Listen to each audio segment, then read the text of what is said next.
Hello students, question में दिया है कि a wedge of mass m1 and block of mass m2 are in equilibrium. देखो दोनों इक्विलिब्रियम में, इसका मतलब क्या होगा कि सिग्मा एफ एक्स जीरो होगा। ठीक है, तो total forces, the sum of all the forces will be zero. Inclined surface of the wedge has an inclination alpha. तो वेज का ये जो सरफेस है इसका इंक्लिनेशन अल्फा है with horizontal, each surface is frictionless. तो म्यू जो है जीरो है फॉर ऑल सरफेस। ठीक है, the normal reaction on the wedge में बी। तो इस वेज पर नॉर्मल रिएक्शन फोर्स क्या हो सकता है? तो देखो, सबसे पहले देखो कि नॉर्मल रिएक्शन फोर्स क्या होता है। वो सरफेस के परपेंडिकुलर लगता है। तो जितने भी सरफेस इसके कांटेक्ट में होंगे सबके परपेंडिकुलर लगेगा। तो इसको हम मान लेते हैं n1, इसको मान लेते हैं n2 और इसको मान लेते हैं n3। तो इस पर टोटल तीन फोर्सेस नॉर्मल के लग रहे होंगे।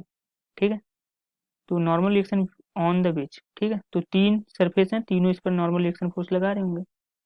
और इसका खुद का फोर्स जो mg होगा ये डाउनवर्ड लग रहा होगा। ठीक है, तो और ये देखो एक थोड़ा दिक्कत है कि जो n3 होगा वो इसी की डायरेक्शन में लगेगा। ठीक है, n3 इसके ऊपर ऐसे इस डायरेक्शन में लग रहा होगा।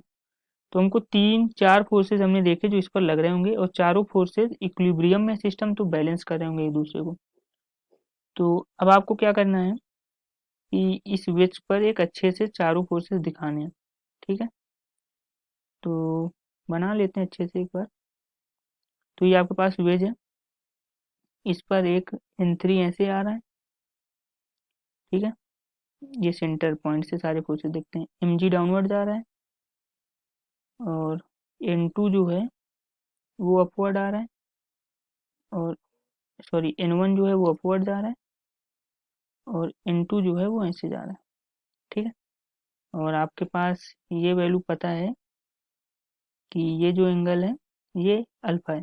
ठीक है, देखो यहाँ पर ये जो थीटा है, आप ऐसे देखोगे, अगर ये एंगल अल्फा है तो ये एंगल अल्फा होगा, ये 90 माइनस अल्फा होगा, तो ये एंगल क्या हो जाएगा? अल्फा।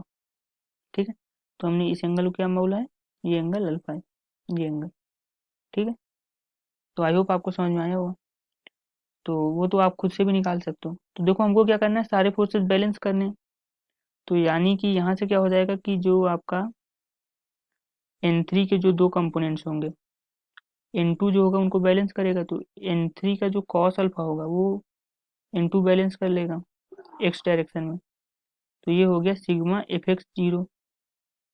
ठीक है, सिग्मा एफ एक्स जीरो आपने यहाँ से कर दिया तो आपके पास ये इक्वेशन आ जाएगी, n2 is equals to n3 cos alpha. ठीक है, अब आपको क्या करना है? अब आपको बैलेंस करना है वर्टिकल डायरेक्शन के force, sigma F Y is equals to zero. अगर आपको सिग्मा एफ वाई को जीरो करना है तो अब देखो आपको क्या करना पड़ेगा। तो इसके लिए आपके पास देखो n1 प्लस का देखो n3 तो डाउनवर्ड लग रहा है तो ये माइनस साइन में आएगा। n1 is equals to n3 cos alpha, n3 sine alpha plus का mg, या ये आपका m1 है इसका मास, तो m1g। ठीक है, तो यहाँ से आपके पास ये दो इक्वेशंस आ गई। पहली इक्वेशन ये है आपके पास और दूसरी इक्वेशन ये है आपके पास। अब आप देखो आपके पास एक वेज और है, एक आपके पास ब्लॉक और है m2। m2 में क्या होगा कि एक फोर्स m2g डाउनवर्ड लग रहा होगा और इस पर एक नॉर्मल फोर्स ऐसे लग रहा होगा n1, सॉरी n3, और एक नॉर्मल फोर्स ऐसे लग रहा होगा n4। ठीक है,